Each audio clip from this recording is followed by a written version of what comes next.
All right, we'll let this thing kick off. Let a few people join here. All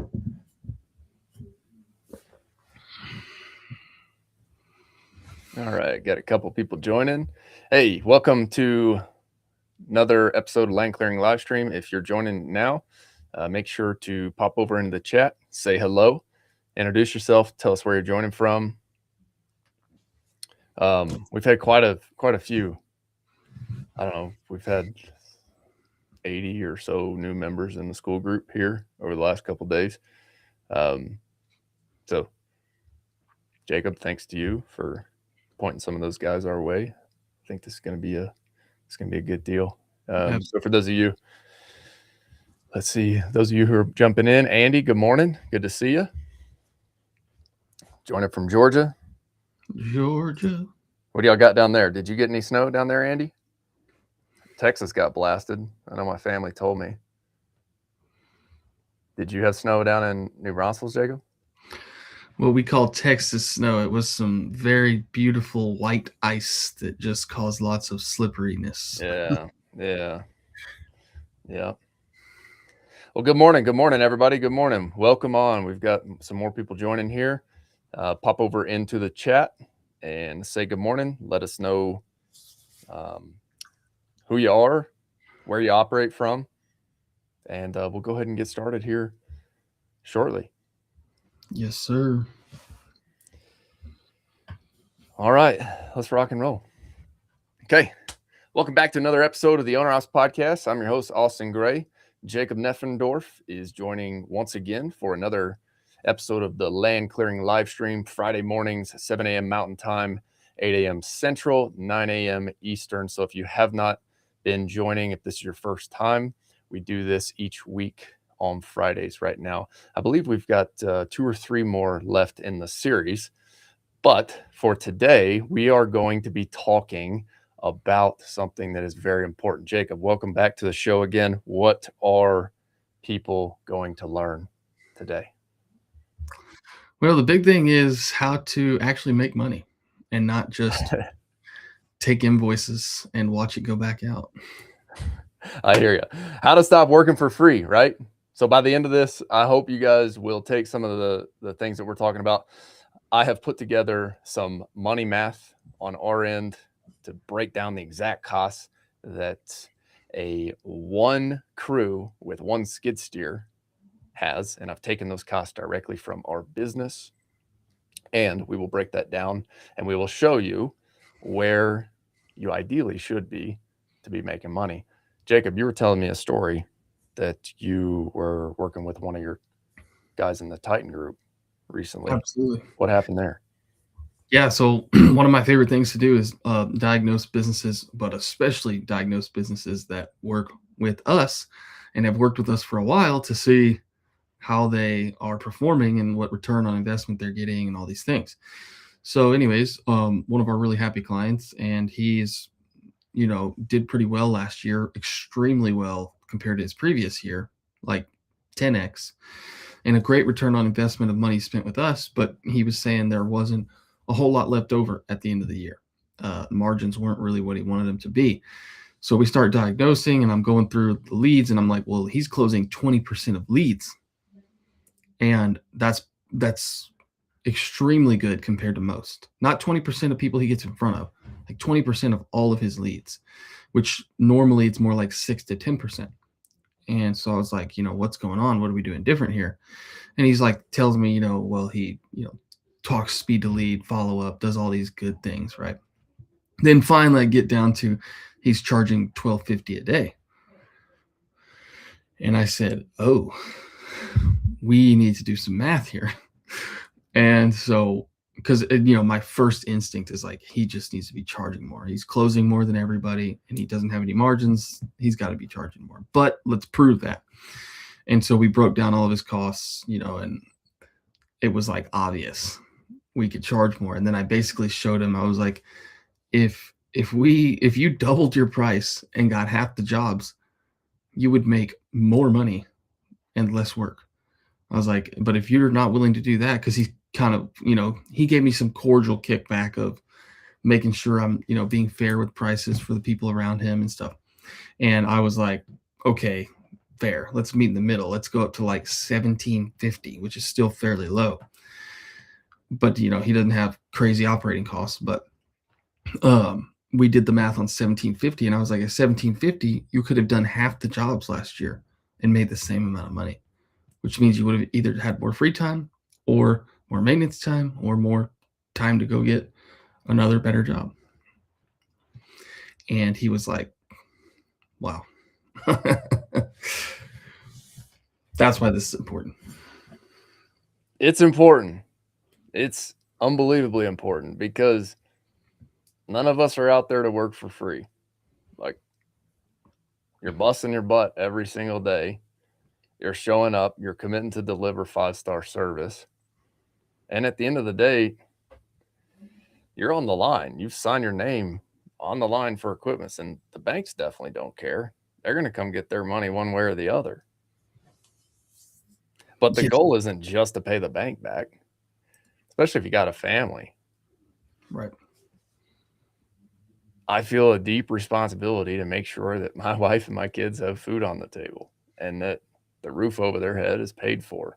And I believe every other working male out there should have the same goal. Right. We don't need to get into a philosophical or political conversation here, but if we all just took the responsibility of our own household and made it a point to bring in enough money to pay for the needs of our own household, wouldn't this country be better off? Yep. But we're all worried about what everybody else is doing. So I'm not going to go down that route. At the end of this live stream, we are going to get to why I believe that you should likely raise prices. If you're at $12.50 a day, you should absolutely raise prices for 2 reasons. 1, you're not making any money. You're working for free. 2, you're driving the cost down for the rest of the market. And once I break this down, I believe that some of you will have some insights into what it actually costs to operate a business like this.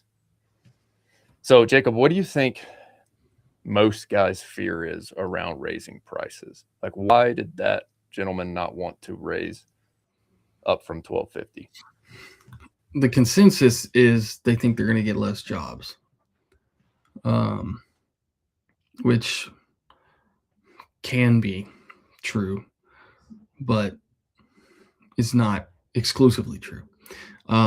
Then his extra on top of that was, wanting to charge fair prices and, making sure people around him are getting a good deal. And so the coaching point there is, well, when you price well, you're able to deliver more value to the client and you're happy about it.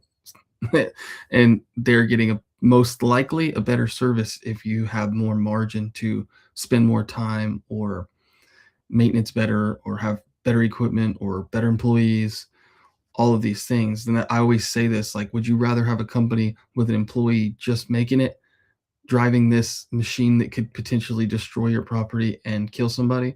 Or would you rather have somebody very happy with their wage operating this machine near your home or property? It's a win-win for you and them. And if you're only getting customers because you're the cheapest, those will more often than not be the good customers. But yeah, I think the biggest fear across the board is people are just going to get less jobs. That's what they worry about. And what have you seen from guys who have increased prices in the past? Do they get less jobs?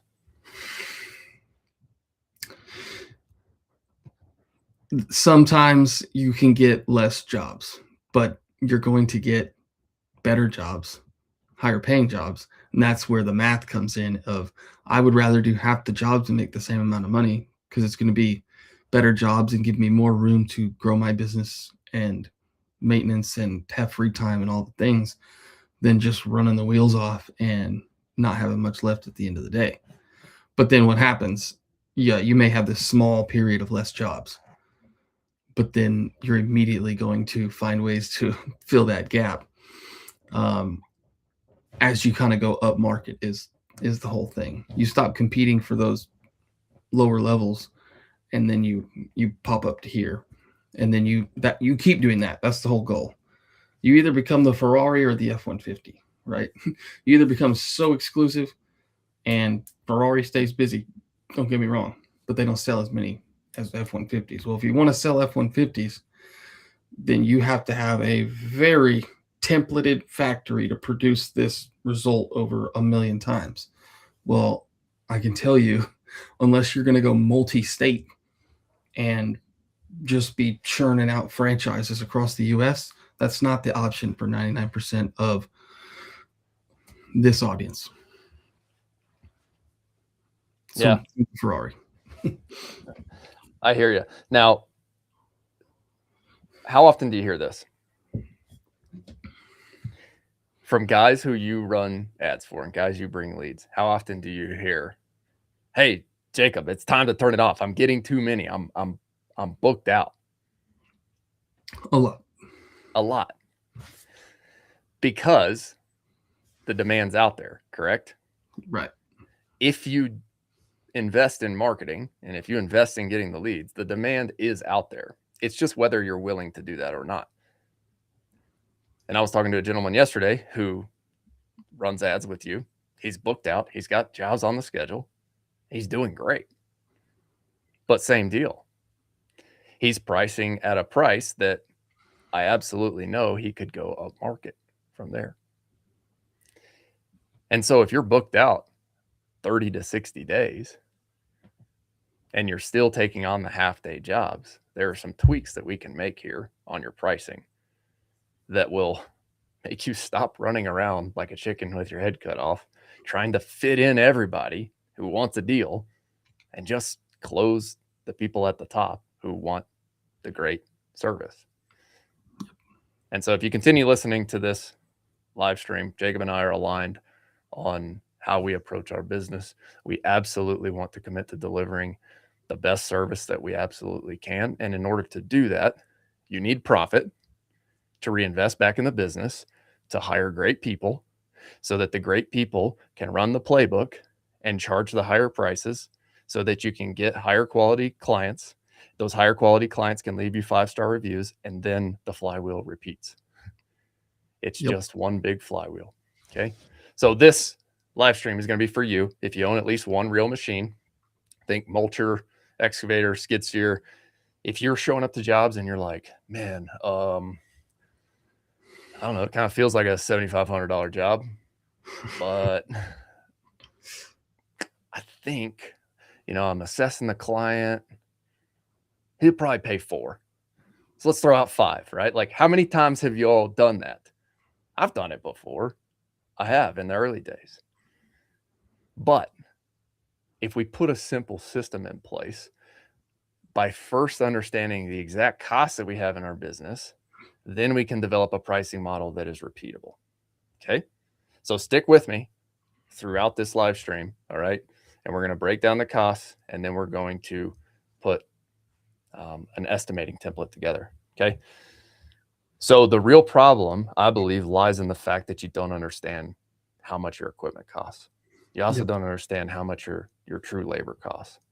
And if you're thinking, well, can I afford paying somebody $30 an hour? If you're just adding $30 an hour into your budget, you're already behind, because there's such thing as what's called labor burden.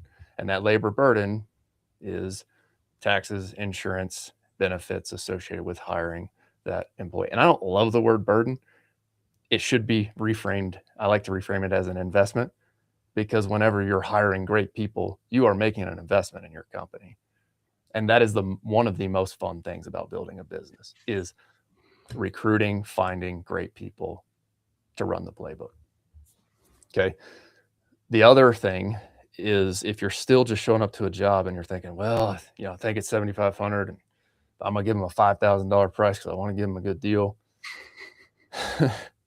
And then something goes wrong on that job and you're there one more day, the impact that extra day has on you and the actual risk that you are taking as a business owner is detrimental. And so we've got to understand your price, and then we've got to put a playbook together for how to estimate. All right. And it could be, I just want to icing that it could be detrimental to the client as well. That's why pricing good matters for you and for them. Because if you get put in a spot where you're already losing money, you're going to put yourself in a corner between a rock and a hard place where you're going to try to make a decision.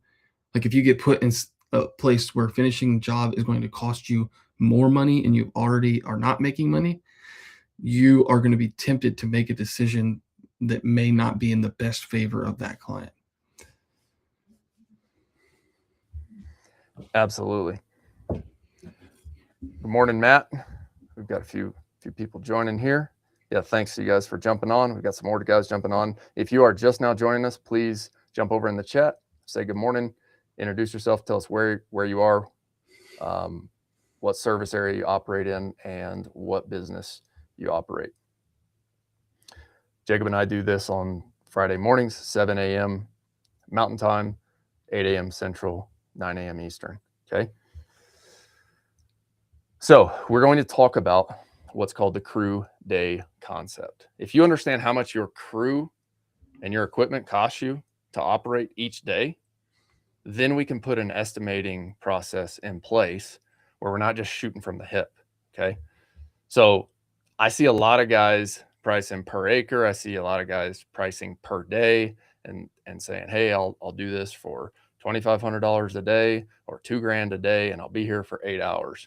And we have talked about before the difference in giving day rate pricing or a project-based price. I'm a fan of project-based price. I know there's a lot of guys listening out there who still do day rate. And the reason that I'm a fan of that is because when you do day rate, the second you show up, and I know each of you have had this because we've had it before, when you show up, the client who you charge a day rate on, we all have those clients who come out and they're like, 8:02 a.m. start time. Click. Click. Oh, them boys took a lunch break at 11. Is your lunch break starting at 11? When's your lunch break? And then you're getting the calls throughout the day. Okay. I believe it adds operational nightmare. So I'm a fan of project-based pricing, meaning when we go on the estimate, we give them a per project price and we get crystal clear on the scope of work inside of the notes with that estimate. As long as the expectations are set properly and as long as the scope of work is agreed upon and there's a signature in place, there should be no issues. Okay. Sell results, not machine hours.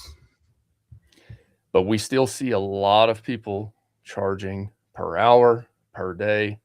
And if you want to do it, there is less risk on you as the operator. And that's why I believe a lot of guys are still doing it. Hey, I want to charge per day because I really actually don't know how long this is going to take. Okay.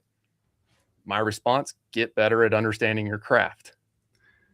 Yeah, and then you can use that. You can use that as a point to differentiate and set yourself apart from others. Like, yeah, you could say like, hey, we offer project pricing because we understand the scope of this and what it's going to take. Somebody offering you hour or day rate, there's a good chance they're saying that because they do not know how long it's going to take them. Exactly. And so I believe that it shows your competence as an operator and as a business, based off of what Jacob just said, to deliver and stand behind the price that you give. All right. If you're telling a customer it might take 3, it might take 6, that's putting a lot of questions in that customer's mind. Yeah. Does this guy actually know what he's doing? Sure, there's less risk. If you get 3 days in and you uncover a super dense patch, there is less risk for you. But my encouragement to you is do a better job in the estimating process. Right. Spend more time up front. Something Josh in our business always says, don't start until you've already finished. And I've taken that to heart internally for our operation. Don't start until you've already finished. And what he means by that, and he pushes on his brother who does our estimating all the time, give me a great plan. Get me a great plan. I need notes. I need photos. I need exactly the scope of work. Why? Because when they show up to walk the job in the beginning of the day, they spend the first hour walking and getting the whole crew on the same page. Because Josh's mindset is don't start until you've already finished. Is everybody clear on the scope of work? Does the customer know exactly what they're going to get? Have the trees already been marked that are going to be cleared? I think a lot of guys are still just running and gunning like, I'm trying to go a million miles an hour and book as many jobs as possible. So therefore I go do the site visit because I only got 20 minutes before I got to get to the next one. And I do a quick walk and a quick scope. I think it might be 3, it might be 6. It's 25, $2,000 a day, customer. All right, might be 3, might be 6. I don't know. I'll tell you when I get there. Dude, I'm not hiring that guy as a consumer. Right. Are you? No. There's no confidence there. Yep. But the guy who shows up and says, here's the detailed plan, here's the detailed estimate, here are the detailed photos. Mr. Customer, is this what we agreed upon? Do you want this tree removed? Do you want this tree kept? Yeah. The company who can do that day in, day out is the one who can deliver project pricing, which is the one that is going to ultimately instill confidence in the customer. Okay.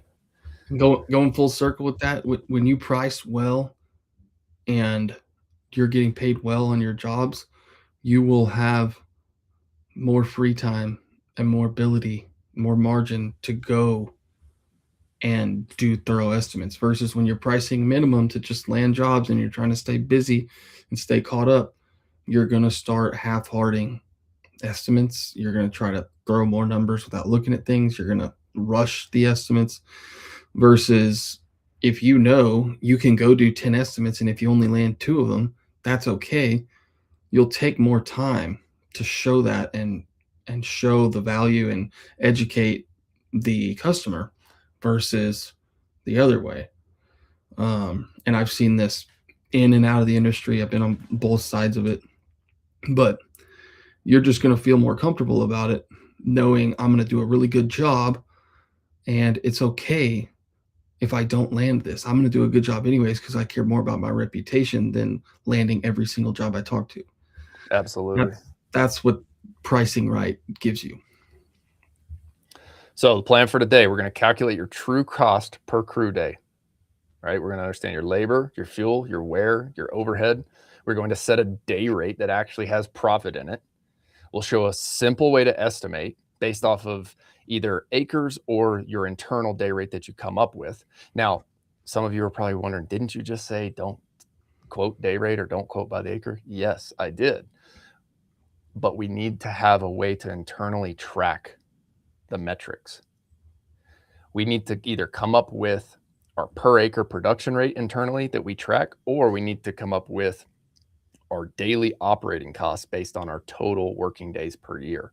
And then we're going to put that into our estimating process to deliver a project-based price. Okay, we'll get into it here. So by the end of this too, you'll get a job cost and estimator sheet. For those of you who have not jumped into the Owner Ops School Group yet, we've got the free school group, school.com/ownerops, OWNR OPS. We put all of these pricing sheets and calculators in there. All right. And this is where, or that is where this one will live after it. So let's go with step 1. How much does your labor cost per day? We touched on this in the beginning, but we need to understand how much is your hourly wage for each role, your operators, your helpers, if you've got any foremen in that crew. And for this example, we're going to break down a very simple business model, 1 skid steer with a mulcher, 1 operator, and then you as the owner handling project management and sales. Okay. Burden, this is what we talked about earlier. Jacob, I know that you have dialed in margin in your business recently. That's been a big focus for you. Mm-hmm. What have you learned about employee labor burden, aka the tax comp benefits associated with hiring a new employee?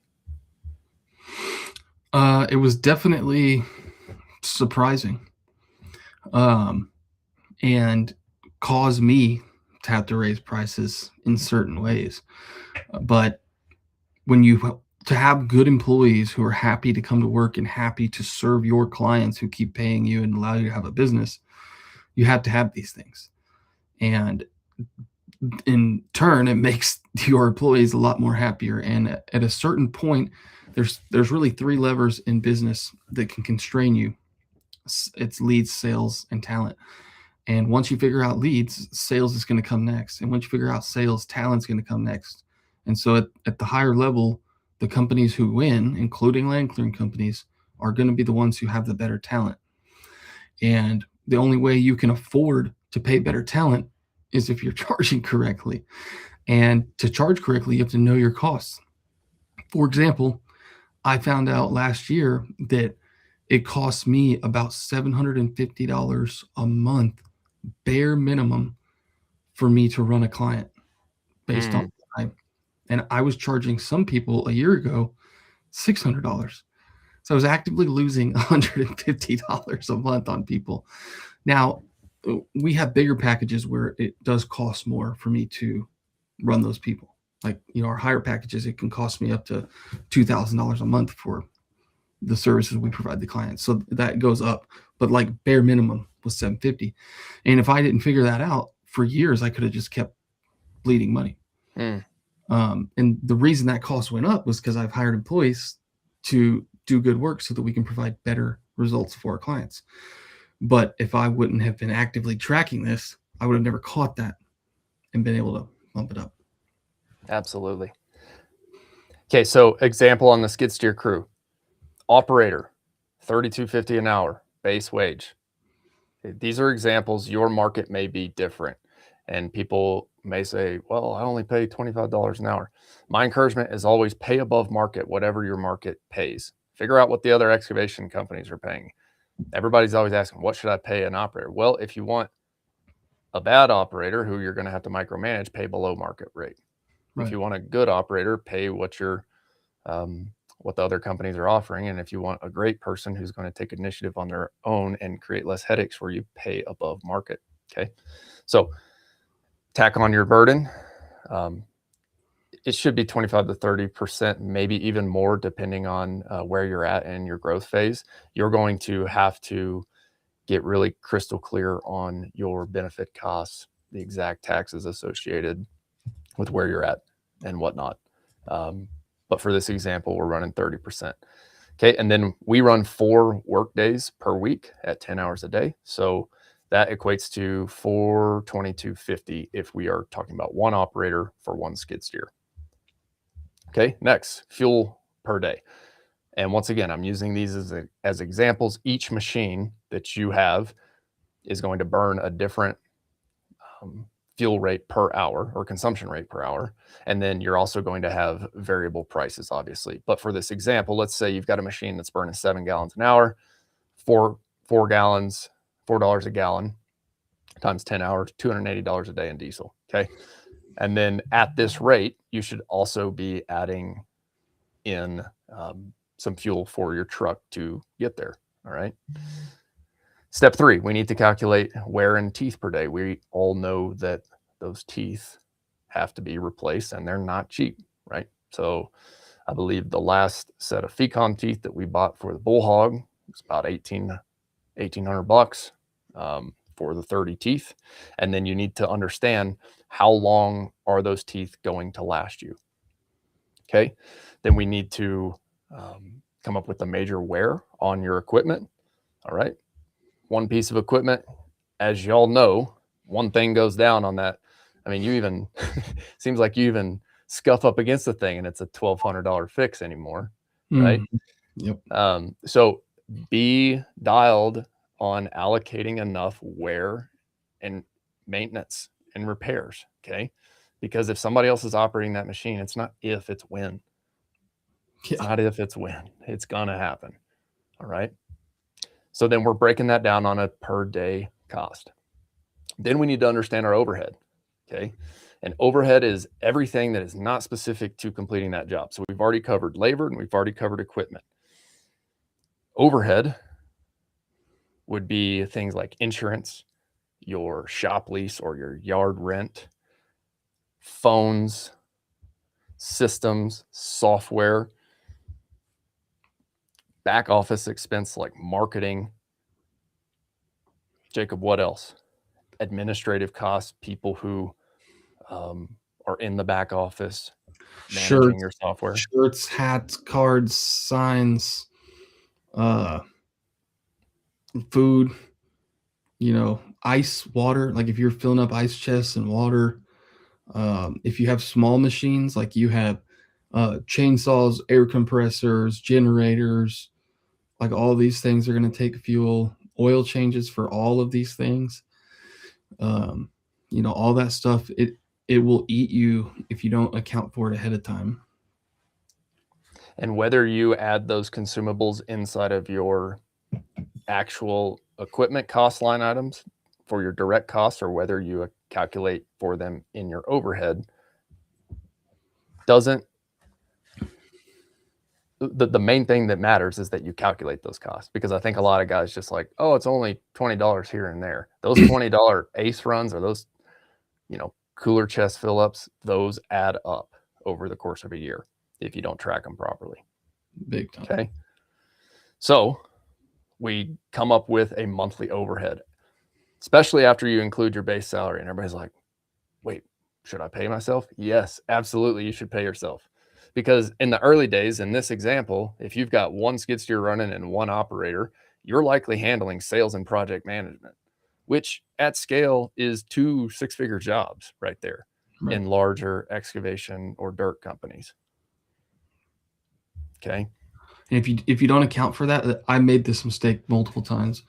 If you don't account for that and price for that, it will be extremely hard when you work hard to grow your business and it grows, and then you get to the point where you need to hire to keep going. And if you didn't account for that, it's going to be very hard to then try to pay somebody that salary. And then as your business grows and becomes more and more legit, if you're not paying yourself, it's a huge red flag to the IRS, but also to outside business, whether you're looking to sell or get an investor or a partner, which not everybody wants or thinks of those things, but a sellable business is a very good business, which means you could either sell it and make a lot of money, or you can keep it and keep making a lot of money. But either way, you should build a sellable business. Absolutely. Great points. So, taking what we just talked about over there in the document, we're going to put those numbers right here into the spreadsheet. And once again, this spreadsheet will be inside of the free Owner Ops School group. If you have not jumped in there, I'll be posting that inside the group after this recording. Okay. The first thing that you've got to get really crystal clear on is how many working days do you have per month? Are you working 5 days a week? Or are you working 4 days a week? I'm a big fan of 4-day work weeks. Why? Because that gives you one full day in the week to allocate to admin. It allows you, especially when you're in growth phase, to have time for meetings with your project manager, with your salespeople. It allows everybody on the back end to get a really crystal clear plan together to go communicate to the crews where they're going for Tuesday through Friday, or whatever your 4-day schedule is that you choose. Okay. So for us, we run that 16 working days a month. Okay. Hours per day, we run 4 10s. Another reason why we like 4 10s is because all of you know that there is time on the front end and time on the back end for starting up equipment, letting it warm up, doing proper daily maintenance. And if you're working 5 8-hour work days, you really, at best, might only get 6 hours of actual production. So I'm a big fan of, once the guys show up, we start work. I'd rather have the equipment running for another couple hours for the day after we've already started those up. That I just want to note, that's a common theme with the hyper successful guys that I know, and it bleeds to their reputation very heavily because people consistently put it in reviews of like, this guy was here at dark and left at dark. Like, I feel like I got, and I'm not saying you got to work dark to dark, but like putting in a longer day like that to make sure you're getting more work for the client, like that goes a long way. It goes a long way, and it also, and I kind of already mentioned this, it allows you to have a plan in place a day before all of your guys show up. Yep. Anybody who has a leadership position should be working on that Monday This is when I do all of my financial reporting. I convey that to the other two leaders in our business. They convey the schedule, what the plan is for the week. It gives us an opportunity to all talk as leadership team and discuss, one, a plan, but two, any potential issues about the plan moving forward. And when you can have those conversations on the front end without machines running and guys calling, hey, this happened, that happened, it allows you to be very focused and strategic about how you're going to use your 4 days for that week. Okay. And I was hesitant in the beginning on this. This was something Josh, the guy who leads our field, brought to me. I was hesitant. When I was starting out, as much as I love taking my family to church on Sundays, I was working 7 days a week. I mean, and some of y'all who are listening to this have been there. Like, or some of you are in that phase right now. You bought the machine, you sign your name on the line. You're like, there is absolutely no way I'm not making this equipment payment. And that was the mindset in the beginning. And you know what? If you're still in that phase and you're still hustling, more power to you. Owen's one of those guys right out the gate. And if you're doing that, that's great to get the business up and off the ground. At a certain point, I do recommend taking a breath of fresh air and thinking about what you're going to do so you can be strategic. All right. So we already kind of went through our fuel. We came up with our labor costs, total fuel costs. We've got wear and consumables here. So some of you, if you run an excavator with a mulcher in a rocky terrain, you may have a complete different wear life on your teeth life. Okay. Yeah. So that's why this template is in here. My encouragement to you is get to know your equipment, get to know your production rates, and get to know your consumption. Okay. And then track it. Even if it's not perfect in the beginning, track something so that then you have a baseline to track off of moving forward. Okay. You can see how many hours we plugged in equates to the daily cost. You can see our annual major wear and repairs equates to a daily wear cost right here. And then you can see down here in monthly overhead, all right, you've got to plug in your insurance. How much is your insurance costing per year?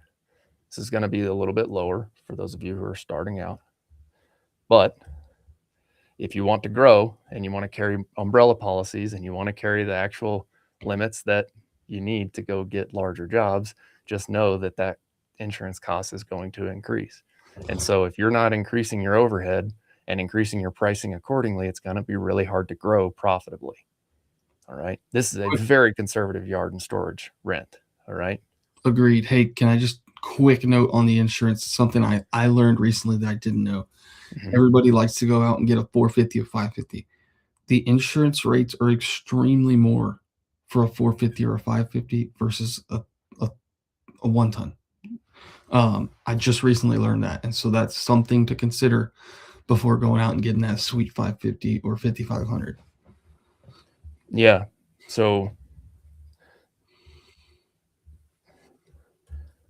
I'm going to keep those costs there. And what I want y'all to see by the time we get to the end of the sheet is where we actually need to be on our pricing for just one skid steer to carry the overhead that we're actually carrying. Okay. Yeah. And I think a lot of guys thought we were crazy in week 1 or week 2 whenever we were talking about this, whenever I threw out some prices. But I want to show you that it's not crazy. It's just backed by numbers. Okay. So phones and software, $500 a month, right? Whatever software tools you're using, whatever phone system you're using, I allocate $500 a month for that. All right. That includes our jobber back end. Okay. Hey, is jobber expensive?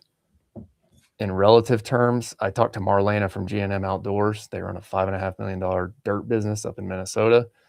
I think she said it costs them like $3,600 a year with 20 or 30 employees, however many they have. So is it expensive? In relative terms for what it does, you make that call. Marketing and ads. I plugged in a very conservative 3,500. Jacob, can you jump in and talk us through here why I would plug in 3,500 total? I'm including what I pay you. I'm including what we pay for ads. Right. Yeah. Which is good. And something that a lot of people don't realize is the way I like to look at it is a marketing person, a marketing manager, a marketing agency, however you're getting the marketing done, that's the machine. And then the ad spend that you have to pay to these platforms is the fuel. You can have the machine, but you got to have the fuel to push it, to make it run. And there's a reason these companies are $1 trillion companies, because they get paid. You got to pay to play. But putting that in ahead of time is good, because what a lot of guys do is they ramp up with word of mouth and referrals, and they don't know these numbers. And then, they're making $20,000, $30,000 a month. And then to tack on 3,000 to 5,000, it's hard for them because they don't have the margin. And so then it feels like an expense, and it's harder to show them. Like, I know on the back end, well, how much return on investment you're going to get from that. If you can close 10% of estimates, you can get at least a 5x return on your money, with decent marketing, not with boosting posts yourself, unless you have some experience. But that's super important to put it in there and to factor for both. Whether you're paying an agency or a helper or a manager yet, it's good to factor that in, because at some point you're going to run out of time to be focusing on and managing these campaigns, because they're not set it and forget it. Definitely not. And people asked me that. A gentleman asked me that yesterday. I was on the phone with. He's going through Ops Accelerator with us. And he's like, "Well, do you manage your ads?" And my answer was, I still pay Jacob to manage my ads, because my goal as an owner, as an entrepreneur, is to consistently find where the leaky buckets are and where the best place is to allocate my time. And the way I assess that is, who do we have on the team currently? Where could we go find other team members who are as good or better than me at that specific role in the business? And that's the goal. Is that I think a big misconception that most entrepreneurs have, especially small business owners, is that nobody can do it as good as me.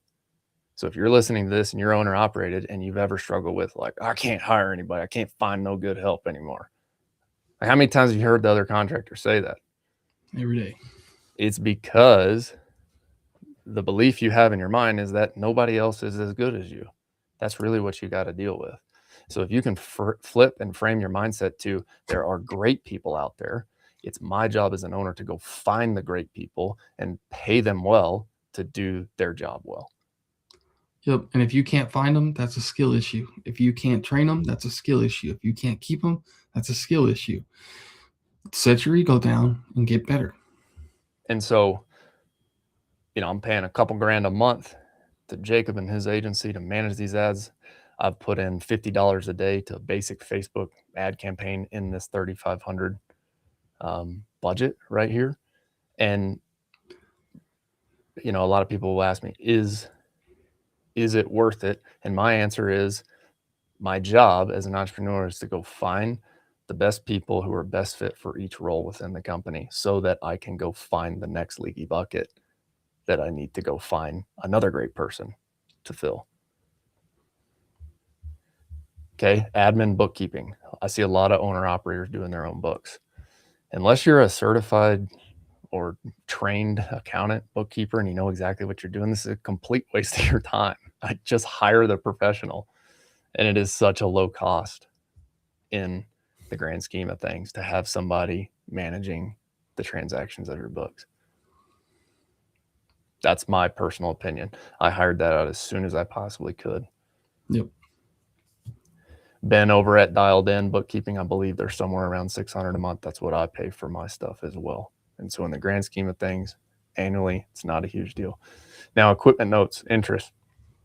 Why is it $5,000 for a skid steer? Well, early on, you're going to have options when you're buying a machine. And unless you got $185K cash in today's world to buy a skid steer and a mulcher, you're going to have to finance that thing. So my question for you, Jacob, and I've run some assumptions here, and I've also changed my mindset on my business model as it relates to payback period for equipment. What do you see your Titans, the guys in your Titans group, doing as far as equipment payback, or have y'all had that conversation? Yeah, it's mostly new. We have a handful of guys who've bought machines, and own them or they bought used. But they always complain because there's more breakdowns than they would have ever imagined. And the only trick with new is making sure you have a good service provider. Just yesterday in the Titans group, a guy was talking about that he loves the Cat 299 over the 275, which is the first time I've really heard somebody say a few negative things. He just thought the 275 didn't have as much butt as the 299, but he went with it anyways because it's a good machine. And the service from the Cat dealer, they had, I think he said 12 weeks of downtime last year, but were never down because they always got a loaner. Those are the kind of games you can play between warranty and loaner stuff with having new. That's sort of something in your pocket. So yes, you have that bigger note, but you also have more assurance benefits and you're able to better serve your customer. So I think in the grand scheme, from what I've seen, it's worth it. Okay. So he's talking about new equipment. In your financing options, you're going to have an option to get you may have 3, 5, 7-year terms, depending on what company you work with. And in the early days, my approach was push it out as far as I could because there's uncertainty early on. And if you're still in that phase and you're in the uncertainty where you don't know if your market is going to support this, my approach early on was like, I just want the longest threshold that I can deal with. That way, if I get in a bind, then my monthly payment is as low as possible. Now, my mindset has changed as I've grown as an entrepreneur and as we've grown as a business and as I've proved that there is demand for our service. I want to run my assumptions on a 3-year payback period. Why? Because at scale, I truly believe that running these machines hard for 3 years, you're going to need to make a serious decision at that point. That's my assumption at my current phase of business right now. I do think there's a scenario where you could run somewhere between a 4 and 5, but I don't want to make a hard and fast rule on this right now because I'm being transparent with everybody here. Look, I'm 3 years into my business, right? I committed to sharing on the podcast the ups and the downs and the learning lessons along the way.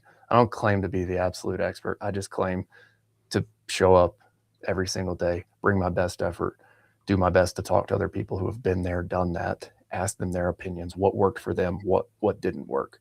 But right now, I truly believe that for these numbers, a 3-year payback period is a very conservative number. And that model in my mind should work. Especially in clearing. Like yes, dirt work. If you're doing dirt work, you may be able to make the skid steer go for 10 years, but you're out in the woods, no. And some of the successful dirt companies I have talked to, guys I've had on the podcast say, hey, I assume I'm making assumptions that a skid steer is going to go for 5,000 hours. So if a dirt guy with a bucket that's just loading up dirt into a dump truck is going to assume 5,000 hours at scale, as a mulching company, I'm going to scale way down and assume much less hours, right? So let's assume 1,000 hours a year, 3,000 hours, you need to turn it at that point. And what I mean by that, with those assumptions, we can cover this in another episode. What I mean by that with those assumptions is that I want to have a fully operating machine that has less breakdowns, right? So there is a strategic play in which you can turn your machines, and we'll save that for another topic so we can get through this. Owner salary. Okay, this is a very conservative owner salary. $6,000 a month, right? Do the math on what that equates to. I don't think anybody out there in America would argue that that is an unfair wage to pay yourself as an owner early on. If anything, it's too low for long-term for all the risk you're assuming, right? That's not the end goal, but my point with this conversation is to make sure that you are plugging in the actual true cost of your business. Because remember, at this phase, if you're running one skid steer and one operator, you're likely handling sales and project management, which is a 6-figure job at scale. Yep. Meaning, when you hire somebody else, that will be a 6-figure salary to somebody else. Big time. Okay, other overhead, $500. What does this equate to? 21.3 of total monthly overhead. So that means if we're running 4 days a week, 16 working days, 1331. So broken down, these are assumptions I'm running for a Texas crew here as we look to grow into other markets. So my labor, 422.50, fuel per day, 280, wear on teeth, 165, overhead per day, 1331. So what does that bring us to? Total cost. $2,200. $2,200 a day. That's our break-even cost to operate right there. So guys who are charging $2,000 or less, my question for you is why? How are you making money? There's a few that have some very unique situations that are able to squeak a few dollars out, but it won't sustain. There's people who have their family working for them. They got used equipment, used trucks. It's just a matter of time before it reverses on them. And if you're operating below that and you've got used stuff and whatnot, what happens whenever that one breakdown happens, or what happens whenever that one person is not able to show up and work in the business? Yep. Or you price the job wrong and with expenses. So look, we can save gross margin for another conversation as well. But what would Hormozy coach you on as far as margin? Oh, geez. Yeah, 30 not 27. Yeah. I think gross margin actually is shooting for like 70 to 80, and then net they want 30 to 40. Yeah. So as I went through coaching as well, they were pushing on higher prices. But what I came up with here, if we throw on a 27% margin, that gets us to our $3,000 day rate. Yep. And that right there is why we will price at that rate. And here's the big pushback that most guys are going to say. What about the guys on Facebook Marketplace and Craigslist who are charging $1,200, $1,500 a day? What's your answer? Let them have it. Let them have it. Be around long. No. And they're not marketing in the channels that you are marketing in if you allocate money to the right spot. Yeah. And educate in that marketing the difference that you bring to the table. Because if you're pricing this way and you're tracking this way, you are bringing a better product to the table than that guy. And the customer doesn't know that. And don't complain about that if you're not educating them on it. So look, I know Jacob has to run. He's got a big meeting today. We can save this conversation for another one. We just came up with 3 different episode ideas right there in that. Heck yeah. In that live stream. Guys, we're going to wrap up here. I also have, just to show you on the back end, an estimator cheat sheet, which I will do a video on and plug into the school group. So if you have not jumped in the school group, I will walk you through how I've come up with the cheat sheet. There is a baseline that we come up with, and there are different multipliers based on density and terrain that we've come up with. Then we have job estimator spreadsheet for you over here, and then post-job review. Okay, so that is going to be put into the school group, school.com/ownerops. If you haven't jumped in there, we'll see you over there. Thanks again for tuning in to another episode of the Land Clearing live streams. We will be here next Friday, 7 a.m. Mountain Time, 8 a.m. Central, 9 a.m. Eastern. Jacob, you have anything else for the listeners before we jump off? Raise your prices. Don't feel bad about it. It's better for you and better for your customer. I promise. And the market in general. Yes. Right. So I know Jacob's got to go. If anybody has any questions, I will stay on here for another 5 minutes. So place questions that you have in the chat. Jacob, thanks for joining. We'll see you next week.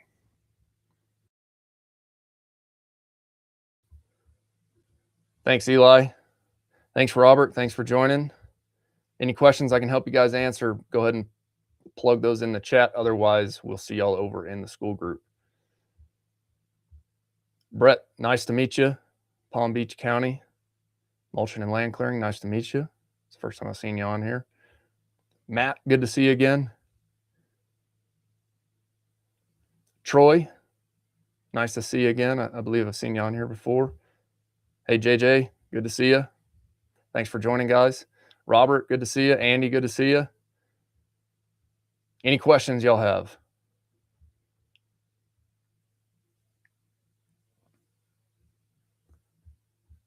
Does this make sense?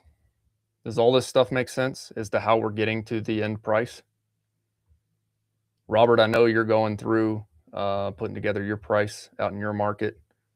How does all this sit with you? You got feedback, you got pushback.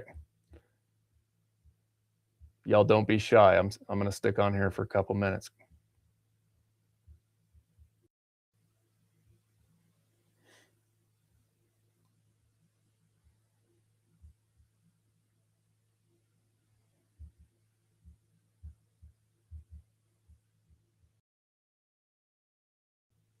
Troy said, do we use contracts? Yes, sir. Yep. So we use Jobber to do all of our quoting. And I could use this time to kind of walk through how I think about our system. So Jobber handles our quotes, our schedule, our invoicing, and then our payment collection as well. So that's also the app that allows our customers to pay ACH or credit card. And in the quote process, we include our contract inside of the Jobber quote.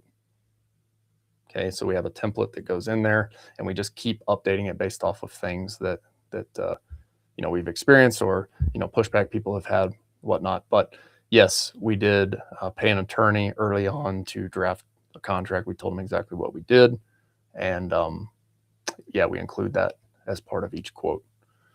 And then whenever the quote is sent, we just have it written in there that, hey, when the customer signs the quote, that they're agreeing to the terms of the contract and the scope of work that we include in our quote. And once again, we get very crystal clear on the front end of what the scope of work is. And look, we've got a great team in place here. Our guys do an incredible job. And our guy who handles sales and all of the estimating does an incredible job of taking photos and putting notes inside of the quote that we send. And what this does is it allows us to get crystal clear with the customer on the scope of work that is going to be provided and what they're agreeing to up front. It also allows us to have a reference point for the crew whenever they show up, because the crews use Jobber as well. This is where we track our timesheets, and this is also where they view the job notes. So when sales documents a quote, the customer agrees to the scope of the contract and what is documented in there. In Jobber, whenever you convert that quote to a job, the crew can go and see the notes and the scope of work associated with that job. And that is what the crew lead will walk the crew around with at the beginning of the job. So they'll go over the notes. And then before the job is ever started, if those of you who are joining late, Josh, the guy who leads our field, is great about this. He says, don't start before you finish. Don't start before you finish. And we've taken that to heart. And so they will walk the job together before the job ever starts. If there are any questions that come up from crew members, we make sure to get the project manager on the phone.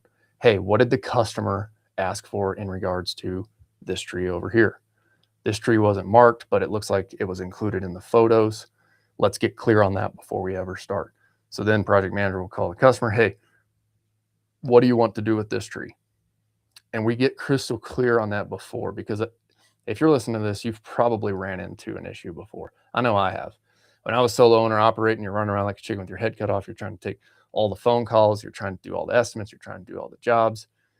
You're trying to fulfill. You're trying to load your equipment up. You're trying to get back home to your family. Like, you got a million things going on. And it is so easy to miss the expectation that was set with the customer in the quoting process. Okay. And as you grow and as you hire more people, my encouragement is to take Josh's advice. Don't start before you finish. So if you're going to do a job, finish that all the way in your head and in your process, and get a plan in place, and then make sure your crew is on par with exactly what the scope is within Jobber. Okay. So long answer to your question. Yes, we use contracts.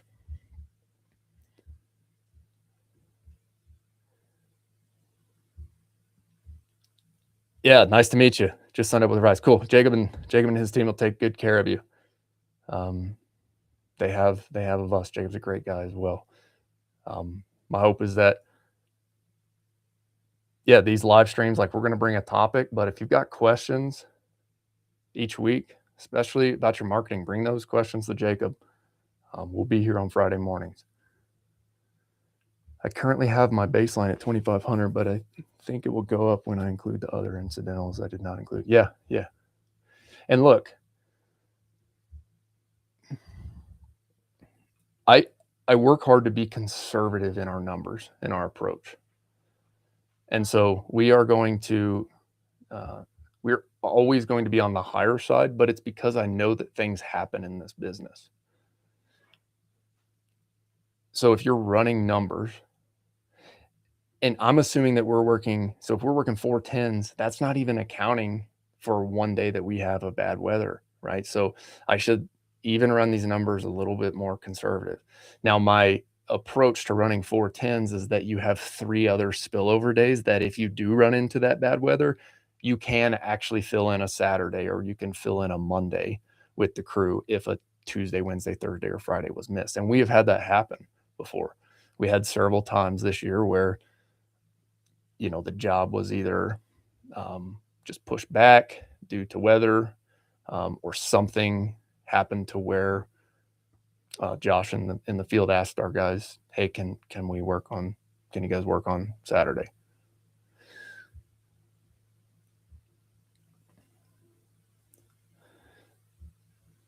And then here on, hours per day, operator hourly wage, that could even go up. If you want top tier operators, like, you should expect to pay top tier prices.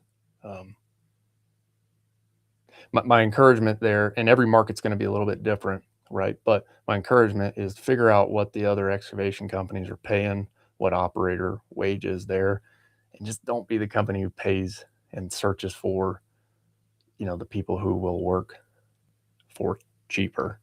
I want to go find, cheap help. If you're finding cheap help, you're going to create way more headaches for yourself, because that person will end up creating more problems in the business and likely cost you a lot more in the long run. I'm a big fan of paying people more than what the other companies in our area are paying for.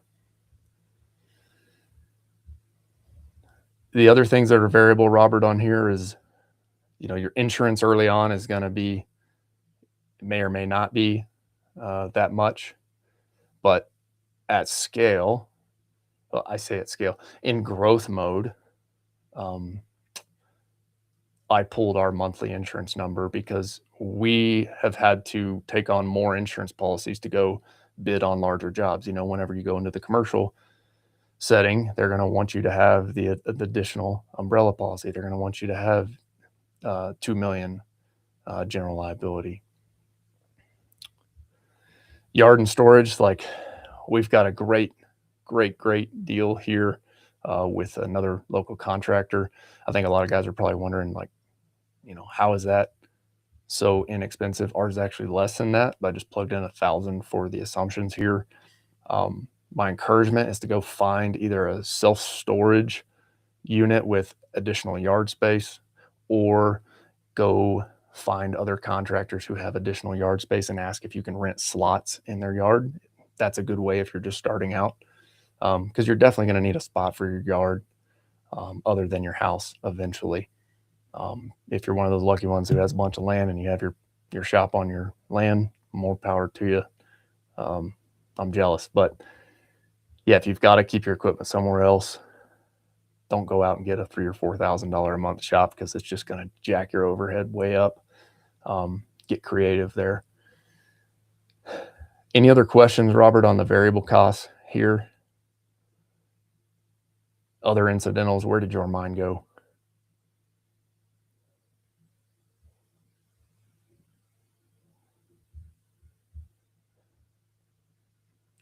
Yes, sir. Good to see you, Troy. Anybody else have any other questions? Let's see. Okay, making sense. I'm working on getting it tailored to my market and situation right now for smaller residentials until I take a leap to purchase equipment to target larger properties. Okay, got it. And Eli, what market are you in? Are you the one in Colorado Springs?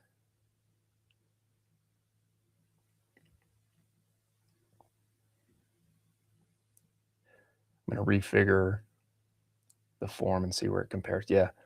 Yeah, Robert, I would highly encourage you. This will be, I mean, I have a version of it in school right now, but I'll post this exact one again. But yeah, I would highly encourage you to go plug in your numbers. And anybody else who's still on here listening, go jump in the school group, grab this template, and then plug in your real numbers. Hey, Austin, what's the biggest thing on a site visit? Absolutely kills close rate. That's my biggest bottleneck right now. Well, there are many different things that could kill close rate. Jayton, if you're still on here, would you mind to just kind of walk me through what you currently do? While you're typing that out, I can give an answer as to how we approach it. But I would be curious to know how you're approaching it right now. The website. Let's see. Sir, are you asking about the school group? If so, that's school.com/ownerops, SKOOL.com/OWNROPS. And Brett, that one was to you. And Brett, if you're asking for a different website, please let me know.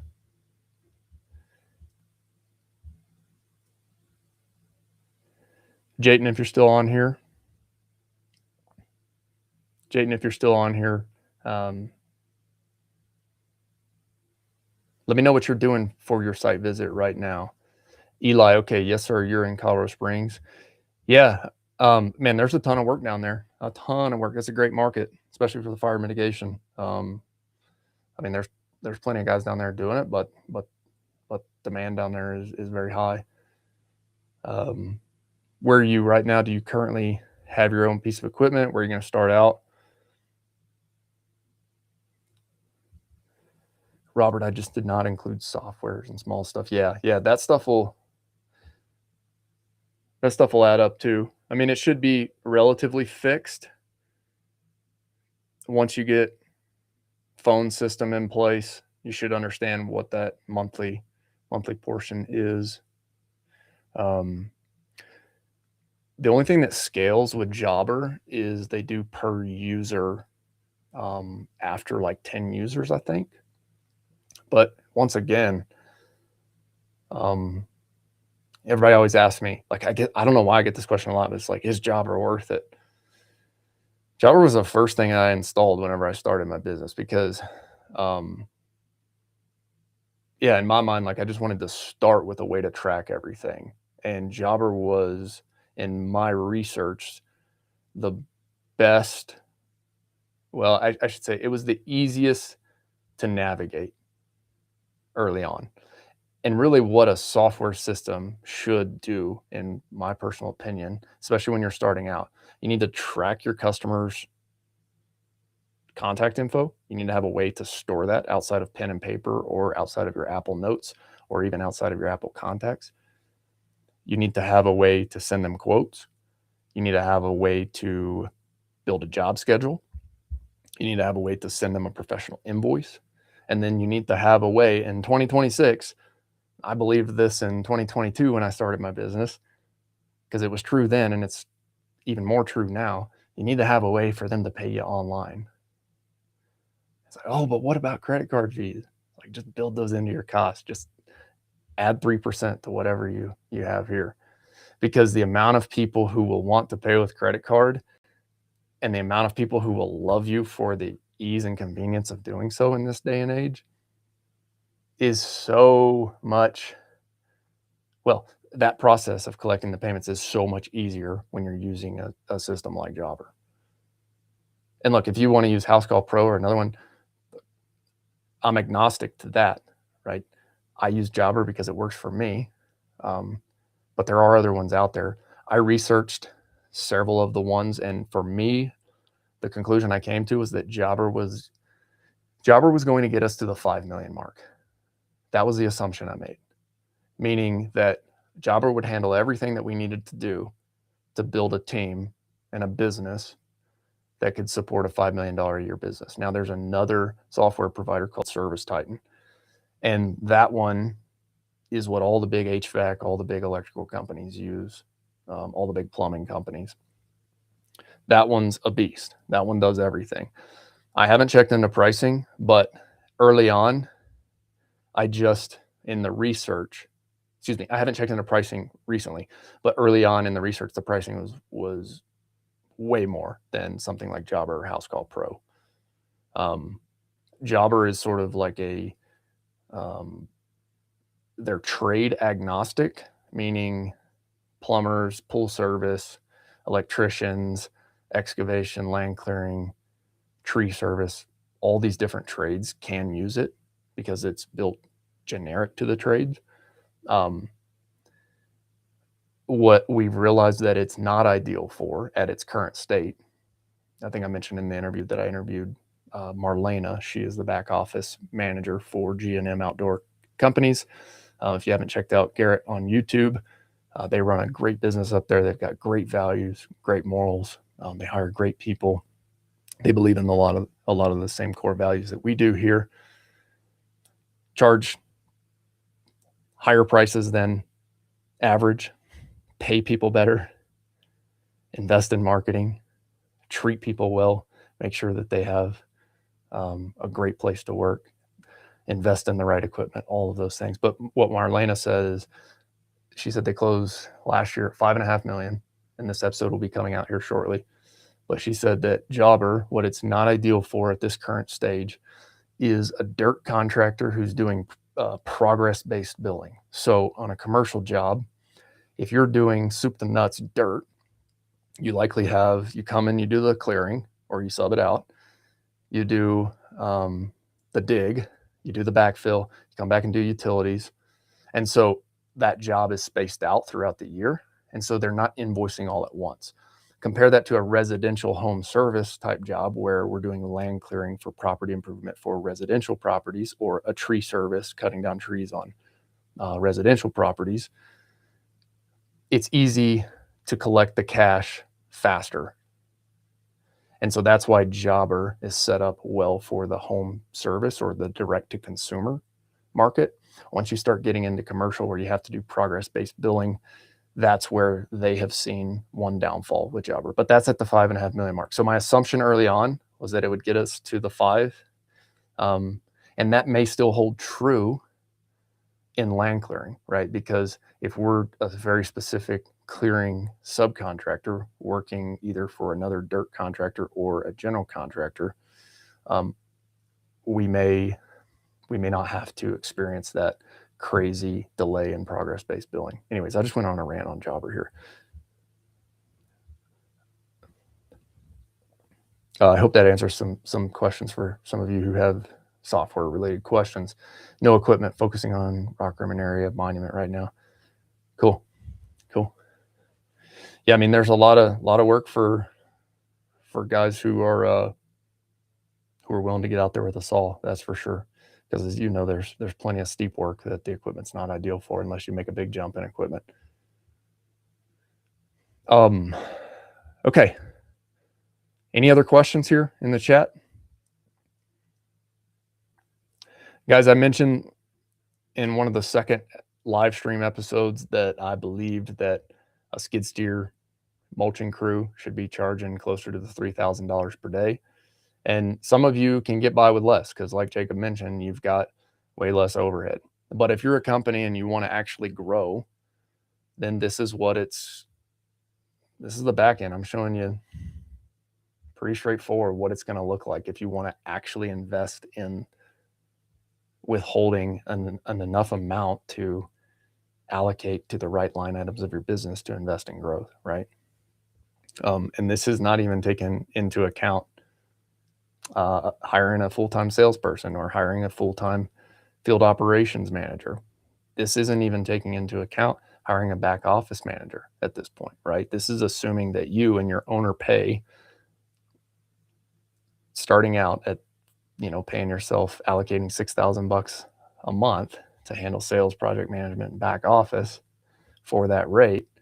If you're running one skid steer and one operator, 4 10-hour days a week,